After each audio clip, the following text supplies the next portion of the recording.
Ready to transform your photos into inspiring quote images?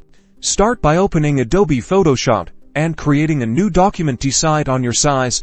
Square images are great for social media. Next, import your background image. Use File, then Open, or simply drag and drop your photo. Now, click the Type tool to add your quote. Click and drag to create a text box and type your inspirational words.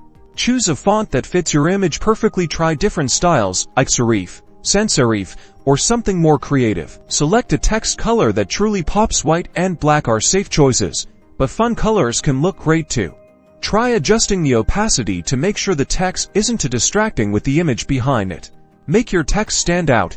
Double-click the text layer to find options like a stroke, which outlines your text, and a drop shadow for some visual depth. Great job! Save your masterpiece in JPG or PNG format. You can now easily share your eye-catching quotes everywhere and get social media attention. That's how you create beautiful quote images in Adobe Photoshop.